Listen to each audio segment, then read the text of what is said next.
दोस्तों जय हिंद और आप सभी का स्वागत है प्रीतम एकेडमी परिवार में और मैं हूं पंकज कुमार। तो बात करते हैं क्लास 9 के कुछ इंपॉर्टेंट प्रश्नों पे। तो सबसे पहला प्रश्न क्या है आपका कि जो जलभाग तीनों ओर से स्थलाभाग से घिरा हो उसे क्या बोलेंगे। सिंपल से क्वेश्चन है कि वो जो जलाभाग तीनों ओर से स्थल भाग में गिरा हो उसको क्या बोलते हैं। तो समझो एक ऐसा स्थान जो जल का एक भाग है लेकिन वो क्या है कि तीन और स्थान से घिरा है और एक भाग जो उसका पानी से घिरा है, ऐसे भाग को हम लोग क्या बोलते हैं, यही प्रश्न है। तो ऐसे भाग को हम लोग खाड़ी बोलते हैं। क्या बोलते हैं? खाड़ी। क्या बोलते हैं आपको? खाड़ी। आप इसका एक सेंस पकड़ सकते हो, खाड़ीय प्रदेश का नाम सुना होगा। तो खाड़ी क्षेत्रों को हम लोग क्या बोलते हैं कि जो जलाभाग है जो तीनों ओर से स्थल से घिरा होगा उसको क्या बोलेंगे? खाड़ी। ऑप्शन नंबर आपका क्या होगा? बी क्या होगा आपका सही होगा।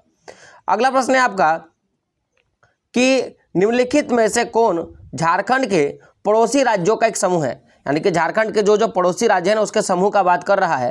तो यहाँ पे आप देखोगे तो याद रखना झारखंड के बगल में आपको क्या क्या दिखेगा? बिहार दिखेगा, पश्चिम बंगाल दिखेगा, उड़ीसा दिखेगा, छत्तीसगढ़ दिखेगा और उत्तर प्रदेश दिखेगा। तो ये जो सारे के सारे राज्य है ना, ऑप्शन नंबर ए वाले, जी हाँ, बिहार, पश्चिम बंगाल, उड़ीसा, छत्तीसगढ़ और उत्तर प्रदेश, ये सभी के सभी जो है ना आपका वो आपका नियर बोइंग स्टेट है किसका? झारखंड का। अगला प्रश्न है आपका निम्नलिखित में से कौन सुमेलित नहीं है, यानी कि कौन सा आपका अलग है, ये आपका प्रश्न है। तो समझते हैं पहले। देखिए हिमालय नंदा देवी, उत्तरी मैदान खादर है ना, भारतीय मरुस्थल क्या बरखाना और प्रायद्वीपीय पठार उत्तरी सरकार। तो समझते हैं हिमालय में नंदा देवी पर्वत है, तो ये बात तो आपका सही हो जाएगा। उत्तरी मैदान में खादर जो है, उत्तरी मैदान बांगर और खादर दो मिट्टी से बनाए थे, तो आपका सही है ना। भारतीय मरुस्थल वो क्या है? बारकाना। तो भारतीय मरुस्थल में बारकाना नामक एक जो है पहाड़ आपको मिलता है। लेकिन प्रायद्वीपीय पठार उत्तरी सागर ये आपका गलत है, तो ऑप्शन नंबर डी आपका क्या होगा? सही हो जाएगा। क्या हो जाएगा? ऑप्शन नंबर डी आपका क्या होगा? सही होगा। चलिए बात करते हैं आगे। अगला प्रश्न है हिमालय में से कौन सबसे सघन जनसंख्या वाला प्रदेश है। ये आपका ये जो सबसे ज्यादा जो है आपका निम्नलिखित में से कौन सबसे सघन जनसंख्या वाला क्षेत्र, यानी कि सबसे ज्यादा जनसंख्या जो है ना, मोस्ट डेंस जो आपका डेंसिटी जो आपका जो है मतलब पॉपुलेशन वाला आपको एरिया बात कर रहा है, तो कहाँ पे है? तो हिमालय पर्वत के क्षेत्रों में, मैदानी क्षेत्रों में, उत्तरी प्रायद्वीपीय क्षेत्रों में, भारतीय मरुस्थल में। तो सबसे ज्यादा जनसंख्या जो ना पॉपुलेशन वो उत्तरी मैदानी क्षेत्रों में होता है, क्योंकि मैदान क्षेत्रों में सब कुछ उपलब्ध है। खेती के लिए आपको जमीन उपलब्ध मिलेगा, उपजाऊ जमीन, पीने के लिए पानी उपलब्ध मिलेगा, है ना, तो वहां पर रहने के लिए एकदम समतल जगह मिल जाएगा। तो इसलिए जो उत्तरी मैदान है वहां पे जनसंख्या सबसे ज्यादा निवास करता है, तो ऑप्शन नंबर बी आपका क्या होगा? सही होगा। अगला प्रश्न आपका कथन और निष्कर्षण से। तो कथन क्या है आपका कि कथन है कि गंगा नदी में साल भर जल प्रवाह होता है। गंगा नदी में साल भर जल प्रवाह होता है। आपका कारण दिया है। कारण गंगा नदी हिमालय से निकलने वाली नदी है और गर्मी में हिमालय के बर्फ पिघलने से गंगा नदी को जल प्राप्त होता है। आप समझते हैं, केवल आपको कथन का बात करता है। तो देखिएगा आपका जो 4 नंबर है क्या दिया है कि केवल कथन सही है, कारण सही और कथन गलत है ना।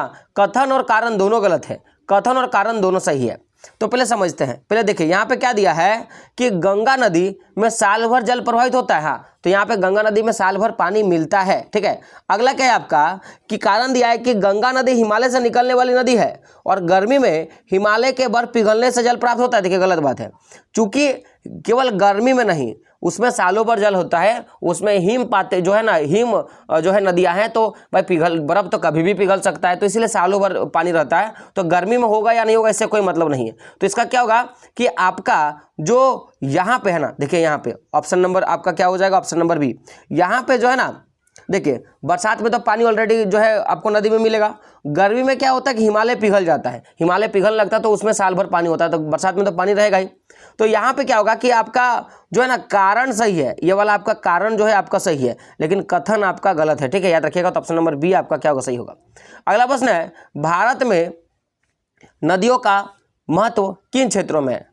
तो भाई किन किन क्षेत्रों में सबसे ज़्यादा हम लोग नदियों का जो है आपका सिंचाई करते हैं? तो सिंचाई क्षेत्र में है ना, नौ संचालन में, जल विद्युत में, उपरोक्त सभी। तो देखिए नदियों का जो है ना उपयोग हम लोग सभी में करते हैं, सिंचाई में भी करते हैं, नौ संचालन यानी कि आपका नेविगेशन में भी करते हैं, जल विद्युत में भी करते हैं और आपका जो है बाकी सब में करते हैं। तो यानी कि हम लोग सिंचाई में हो गया, है ना, नेविगेशन में हो गया, हाइड्रो पावर प्लांट में हो गया, तो सब में करते हैं। तो ऑप्शन नंबर डी आपका क्या होगा? सही हो जाएगा।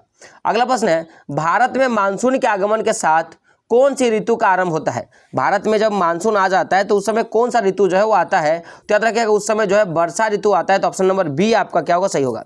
चलिए बात करते हैं आगे। अब 8 नंबर का प्रश्न है आपका कि जहां 200 मीटर से अधिक वर्षा होती है, जहां 200 मीटर से अधिक वर्षा होती है वहां किस तरह के वन पाए जाते हैं? तो जहां पे 200 मीटर से अधिक वर्षा होगा ना, वहां पे सदाबहार वन, क्या सा वन? सदाबहार वन।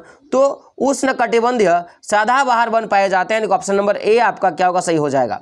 अगला प्रश्न है कि प्रति 1000 पुरुषों पर महिलाओं की संख्या क्या है? यानी कि 1000 पुरुषों पर महिलाओं की संख्या को क्या कहते हैं? तो देखिए मैंने प्रश्न क्या पूछा कि 1000 पुरुषों पर महिलाओं की संख्या कितनी है? तो 927। यानी कि अगर शादी देने का बात किया जाए तो केवल 927 पुरुषों की ही शादी होगी और बाकी का नहीं होगा। तो 100 पुरुषों में 927 महिलाएं हैं और इसी को हम लोग बोलते हैं लिंग अनुपात। क्या बोलते हैं हम लोग? लिंग अनुपात। 9 का क्या होगा? ऑप्शन नंबर सी क्या होगा? लिंग अनुपात, यानी कि सेक्स रेशियो इसको बोला जाता है। What is the number of female पर 100 मेल्स कॉल, इसको क्या बोलेंगे? जिसको बोलते हैं sex ratio. Option number C आपका क्या होगा? सही होगा। अगला प्रश्न है कि निम्नलिखित में से कौन जन्म दर का सही अर्थ है? यानी कि जो जन्म दर है आपका, यानी कि आपका जन्म दर का हम लोग बात करते हैं तो जन्म दर का जो है ना जो आपका बर्थ रेशियो का सही आपका कारण बताना है। ऑप्शन क्या है कि एक वर्ष में क्या आपका एक वर्ष में प्रति 1000 व्यक्तियों में जितने जीवित बच्चों का जन्म होता है, एक वर्ष में प्रति 1000 व्यक्तियों में जितने जीवित और मृत बच्चों का जन्म होता है, एक वर्ष में प्रति 1000 व्यक्तियों में जितने मृत बच्चों का जन्म होता है और एक वर्ष में प्रति 1000 व्यक्तियों में बच्चों का प्रवास। तो देखिए जन्म दर यानी कि केवल जन्म से उसका मतलब है, यानी कि जितना भी एक साल में बच्चा जन्मा उसमें से जितना जिंदा है इसी को जन्म दर बोलते हैं। तो ऑप्शन नंबर आपका क्या हो जाएगा? ए सही हो जाएगा। क्या हो जाएगा? ऑप्शन नंबर आपका ए जो है ऑप्शन नंबर आपका सही हो जाएगा। क्या होगा? एक वर्ष में प्रति 1000 व्यक्तियों में से कितने जीवित बच्चे हैं? तो ऑप्शन नंबर ए आपका क्या होगा? सही होगा।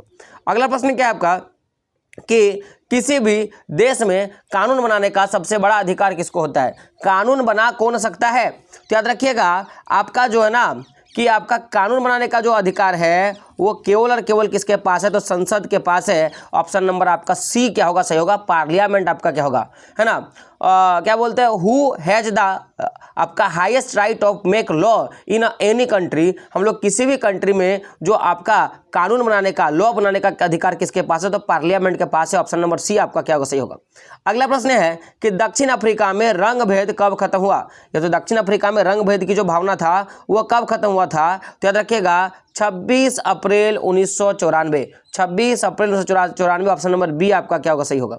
अगला प्रश्न है आपका लोकतंत्र जनता के द्वारा और जनता के लिए शासन, यह परिभाषा किसने दिया था? और इसको आप वीवीआई पकड़ लो, ये हर साल पूछा जाने वाला प्रश्न है, हर साल पूछा गया प्रश्न है। तो ये बात किसने कहा था? तो ये अब्राहम लिंकन के द्वारा कहा गया। तो ऑप्शन नंबर ए आपका क्या होगा? सही होगा। है ना, तो बोला गया ना कि democracy is governance of the people by the people end of the people. है ना, तो ये बात रखिएगा कि डेमोक्रेसी जो है जनता के लिए और जनता के लिए शासन, जनता के द्वारा चुना गया शासन है। तो उसी को किसने कहा था? अब्राहम लिंकन ने कहा था। अगला प्रश्न है संविधान सभा की जो पहली बैठक है वो कब हुआ था? तो दिसंबर महीना में हुआ था और बनने से पहले तो 1946 में। ऑप्शन नंबर ए आपका क्या होगा? सही हो जाएगा। दिसंबर 1946 क्या होगा? आपका सही होगा। चलिए बात करते हैं आगे। अगला प्रश्न है लोकसभा चुनाव के लिए भारत को कितने निर्वाचित क्षेत्रों में बांटा गया? यानी कि सीटों का संख्या सीधा पूछ रहा है। तो याद रखिएगा कुल मिला के हमारे जो है लोकसभा सीटों में 543 सीटों पर चुनाव होता है। तो ऑप्शन नंबर बी आपका क्या होगा? सही होगा। है ना, अगला प्रश्न है हमारे संविधान हमें कितने मौलिक अधिकार देते हैं? और यह भी प्रश्न जो है ना बार बार पूछा जाने वाला प्रश्न है। तो हमारा संविधान जो है कितने मौलिक अधिकार देने का काम करता है? तो टोटल 6। पहले 7 था जिसमें से एक जो है संपत्ति का अधिकार उसको हटा दिया है, उसको कानूनी अधिकार का दर्जा दे दिएगा। तो अभी हमें 6 जो है मौलिक अधिकार दिए गए हैं।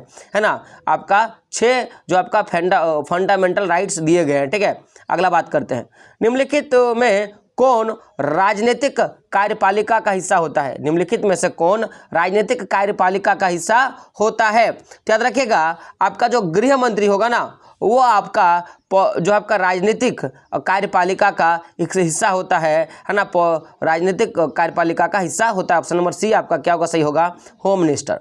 अगला प्रश्न है आपका सरकारी निर्णय से उठने वाले विवादों को निपटारा कौन करता है? जो भी विवाद होता है ना, सरकारी विवाद उसको उच्च न्यायालय के द्वारा ही जो है निपटाया जाता है, न्यायालय द्वारा या न्यायपालिका के द्वारा निपटाया जाता है। यानी कि ऐसा मान लो कि केंद्र सरकार और राज्य सरकार के बीच में अगर कोई विवाद हुआ तो उसको भी न्यायालय करेगा, और राज्य सरकार में भी कोई विवाद हुआ तो भी न्यायालय करेगा। तो अगर सरकारी निर्णय में किसी प्रकार का विवाद होगा तो वो सर्वोच्च न्यायालय में यानी कि सुप्रीम कोर्ट में ही जो है उसका विवाद का निपटारा किया जाता है। तो ऑप्शन नंबर ए आपका क्या होगा, सही होगा। अगला प्रश्न है आपका कि किसके नेतृत्व वाली पार्टी ने 1971 में लोकसभा चुनाव में गरीबी हटाओ का नारा दिया था। तो गरीबी हटाओ का नारा जो है ना वो आपका क्या बोलते हैं, आपका कांग्रेस सरकार यानी कि कांग्रेस के पार्टी ने ही इंदिरा गांधी के शासन काल के दौरान जो है 1971 में लोकसभा चुनाव में गरीबी हटाओ का नारा दिया था। तो प्रश्न दो तरीके से बनता है कि गरीबी हटाओ का नारा किसने दिया था, इंदिरा गांधी में, कितना दिया था तो 1971 में, किस चुनाव में दिया था तो लोकसभा के चुनाव में दिया था। तो याद रखिएगा 19 का क्या होगा, ऑप्शन नंबर बी। आगे बात करते हैं ऑप्शन नंबर बी, अगला बात करते हैं ऑप्शन नंबर क्वेश्चन नंबर 20 पे। तो प्रश्न क्या है आपका कि केंद्र सरकार का प्रमुख नेता कौन होता है, केंद्र सरकार का प्रमुख नेता कौन होता है। तो रखिएगा केंद्र का यानी कि मंत्री प्रधान का या कैबिनेट का जो सबसे प्रधान जो आपका मंत्री होता है उसको क्या बोलते हैं, प्रधानमंत्री, और राज्य का क्या हो जाएगा, मुख्यमंत्री। ये बात याद रखिएगा। चलिए बात करते हैं आगे। अगला प्रश्न है आपका कि एक वर्ष में किसी भूमि पर एक से ज़्यादा फसल पैदा करने की विधि को क्या बोलते हैं। अगर हम लोग एक साल में किसी भूमि पर एक से ज़्यादा बार हम लोग कृषि कर रहे हैं तो इसको हम लोग क्या बोलेंगे, बहुविध फसल प्रणाली। क्या बोलेंगे इसको, मल्टी क्रॉपिंग सिस्टम, बहुविध फसल प्रणाली बोलेंगे। तो ऑप्शन नंबर आपका क्या होगा, बी जो होगा आपका सही होगा। चलिए बात करते हैं आगे। 22 नंबर का प्रश्न है कि आपको बताना है कि कौन सा जो है पालमपुर के संदर्भ में सही कथन है। यही प्रश्न है ना, निम्नलिखित में से कौन से पालमपुर के संदर्भ में कौन सा कथन सत्य है, हमको सही चीज को छांटना है। तो देखिए ऑप्शन क्या आपका कि पालमपुर में 450 परिवारों में से लगभग 1/3 परिवार के पास खेती के लिए भूमि नहीं है। पालमपुर में दुग्ध उत्पादन मुख्य आर्थिक क्रिया, गलत भाई। पालमपुर में जो है ना कृषि जो था वो मुख्य आर्थिक क्रिया था। पालमपुर आसपास के गांवों और कस्बों से भली भांति जुड़ा नहीं है, गलत है। वो रोड है ना, तो सही भली भांति जुड़ा है। पालमपुर में रोगियों के उपचार के लिए कोई व्यवस्था नहीं, गलत। वहाँ पे एक क्या एक जो आपका हॉस्पिटल था, याद रखिएगा। तो इस हिसाब से आपको ऑप्शन नंबर ए सही होगा कि वहाँ पे 450 परिवार था और उस 450 परिवार का जो 1/3 हिस्सा था ना वो उसके पास वो भूमिहीन था, उसके पास खेती जो था नहीं था, उसके पास खेत जो था नहीं था। अगला प्रश्न है आपका कि जापान जैसे, प्रश्न क्या आपका कि जापान जैसे देशों ने अपने देश के विकास के लिए किस चीज पर निवेश किया है। सबसे ज्यादा निवेश जो है वो किस चीज पर किया है, तो याद रखिएगा शिक्षा पर। कहाँ पे, शिक्षा पर। यानी कि आप अगर एजुकेशन पर अगर आप इन्वेस्टमेंट कीजिएगा ना तो सिंपल सी बात है कि आप अपने आप को डेवलप कर पाओगे, है ना। आप क्या कर पाओगे, आपको अपने आप को डेवलप कर पाओगे। ऑप्शन नंबर ए आपका क्या होगा, सही होगा। अगला प्रश्न है आपका, प्रश्न अच्छा सा है कि इनमें से कौन तृतीयक क्षेत्र के क्रियाकलापों में नहीं आते हैं। तो जो प्राथमिक क्षेत्र का, द्वितीयक क्षेत्र का, तृतीयक क्षेत्र होता है, यहाँ से कई सारे प्रश्न पूछे जाते हैं। तो कौन सा जो है वो प्राथमिक क्षेत्र के क्रियाकलाप में नहीं आते हैं, सॉरी तृतीयक क्षेत्र में। तो पहले समझते हैं, ये जो आपका प्राथमिक क्षेत्र होता है इसमें कृषि आधारित काम होता है। जैसे आप पशुपालन कर रहे हो, जैसे आप खनन प्रक्रिया कर रहे हो, ठीक है, जैसे आप मुर्गी पालन कर रहे हो, जैसे आप खेती कर रहे हो, तो ये प्राथमिक क्रिया में आते हैं। द्वितीयक क्रिया में जैसे आपके पास चीनी का फैक्ट्री है, यानी कि उद्योग, चीनी का फैक्ट्री है, साबुन का फैक्ट्री है, आप टोकरी बना रहे हो, आप बढ़ई हो, तो ये आता है द्वितीयक क्षेत्र में। और तृतीयक क्षेत्र में जैसे आप किसी दुकान में काम कर रहे हो, ठीक है, तो क्या सॉरी आप किसी दुकान में काम कर रहे हो, आप एक मजदूर हो, ठीक, या आपके पास क्या है कि आप किसी बैंक में काम कर रहे हो, आप एक गाड़ी चला रहे हो, तो तृतीयक क्षेत्र के अंतर्गत आता है। तो पूछा इनमें से कौन सा तृतीयक क्षेत्र का काम नहीं, तो बैंकिंग, शिक्षा, पर्यटन। तो देखिए ये तीनों जो है तृतीयक क्षेत्र का काम है, लेकिन ये खनन जो होगा ना वो प्राथमिक क्षेत्र के अंतर्गत आएगा। तो ऑप्शन नंबर सी आपका क्या होगा, 24 का सी जो होगा आपका सही हो जाएगा। अगला प्रश्न है 25 नंबर का कि भारत सरकार ने कक्षा में बच्चों की उपस्थिति को बढ़ाने के लिए निम्नलिखित में से कौन सा योजना का कार्यान्वित किया है। तो देखिए 25 का आंसर क्या हो जाएगा, दोपहर के भोजन, यानी कि आपका जो ना मिड डे मील जिसको बोलते हैं ना, कि दोपहर के भोजन योजना, मिड डे मील का जो व्यवस्था किया है ताकि क्लास में जो है ना बच्चों का अटेंडेंस जो है वो मोर देन हो सके, ज़्यादा से ज़्यादा हो सके। तो ऑप्शन नंबर बी डी क्या होगा आपका सही होगा। अगला प्रश्न है कि निम्नलिखित में से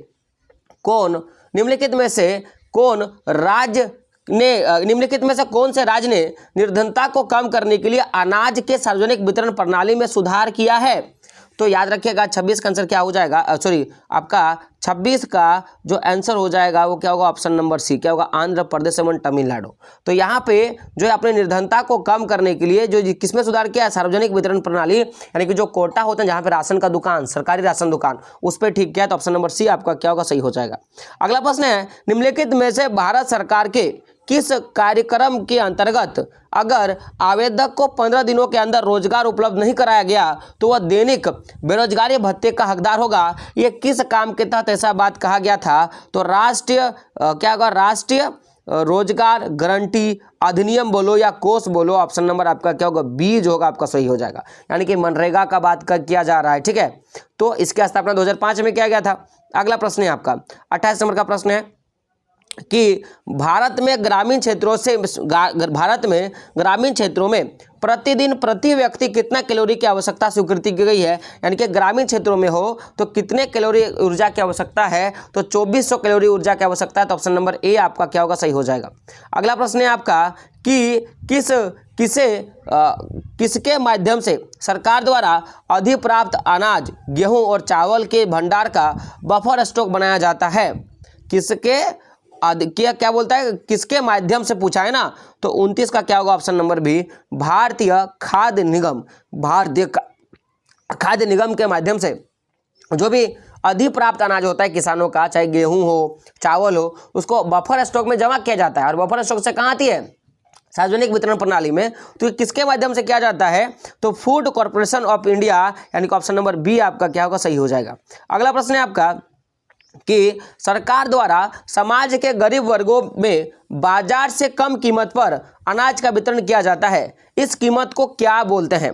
देखिए प्रश्न क्या है आपका कि सरकार द्वारा जो भी समाज के गरीब लोग हैं उनको कम कीमत पर अनाज दिया जाता है, तो इसको क्या बोलते हैं?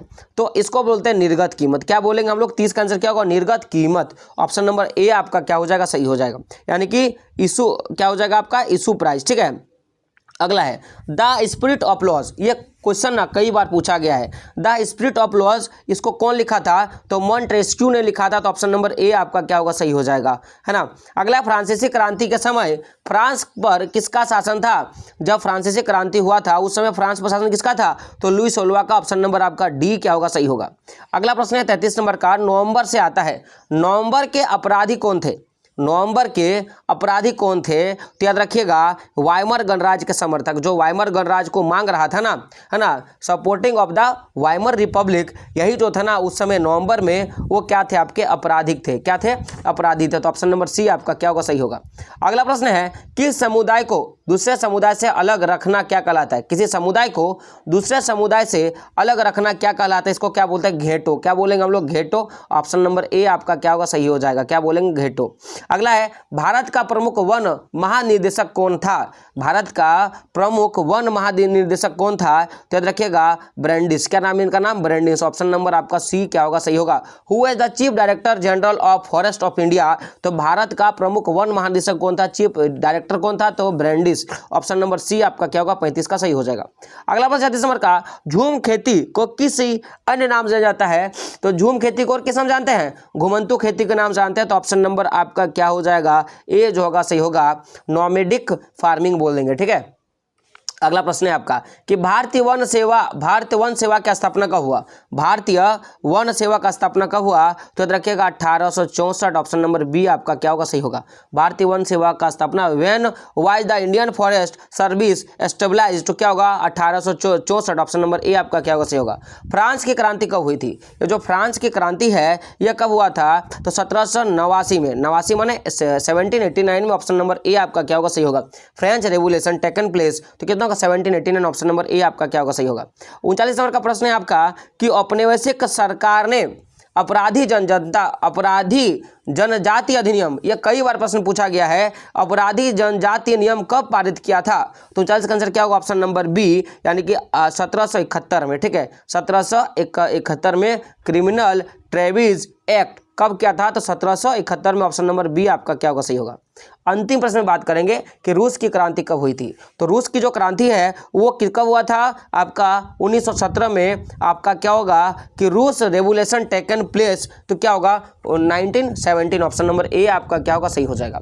तो कुल मिलाकर 40 प्रश्न थे जो आपके बोर्ड एग्जाम में पूछे जाने वाले सबसे इंपॉर्टेंट प्रश्नों में से एक है, क्योंकि ये अगले साल का जो आपका मॉडल पेपर आया था इसमें से क्वेश्चन था और इस मॉडल पेपर से कई सारे प्रश्न आपके बोर्ड एग्जाम में पूछे गए थे।